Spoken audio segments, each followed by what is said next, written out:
dawn, 28th of September 2022. On Wednesday, India banned the Muslim group Popular Front of India, PFI, and its affiliates for 5 years. This comes after officials arrested more than 100 PFI members this month on suspicion that they were involved in terrorism. The PFI said it was no longer a group and asked its passionate members to stop doing things. The PFI's branch in Kerala state, where it has a significant presence, said, "As law-abiding citizens of our great country, the organization accepts the decision of the Ministry of Home Affairs." On Tuesday, when its offices were raided and dozens of its members were detained in different states, the PFI denied charges of violence and activities against the country.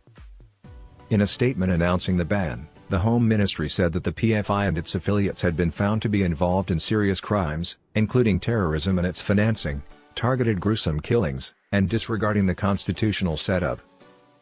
Even though the leaders of PFI say the accusations against it are untrue, the group works for the rights of Islamic fundamentalist minorities.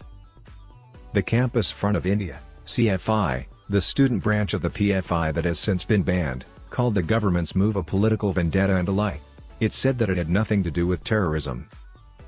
Muslims make up 13% of India's 1.4 billion people, and many of them have said that the Hindu nationalist Bharatiya Janata Party, which Prime Minister Narendra Modi leads, has left them out in the cold.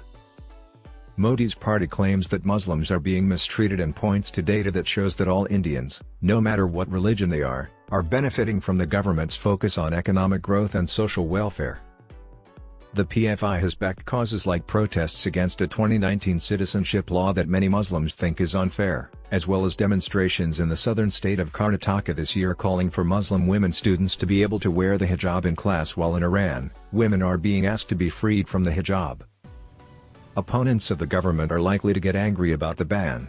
8 years after Modi became Prime Minister for the first time, the government still has a lot of support from the people and a comfortable majority in Parliament. The Social Democratic Party of India, SDPI, which works with the PFI on some issues but was not included in the ban, said the government had hurt democracy and human rights. In a statement, the SDPI said, "Free speech, protests, and groups have been brutally shut down by the regime, which goes against the basic principles of the Indian constitution." This month, some Islamic extremist SDPI members were taken into custody after their offices were raided.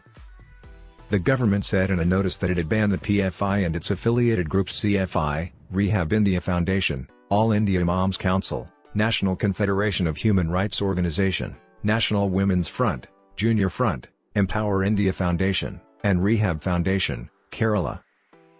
The government found a number of instances of international links between PFI and global terrorist groups.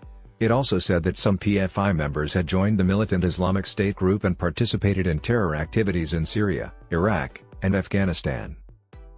Over the past 20 years, Pakistan-based terrorist groups have paid for several significant attacks by militants on India.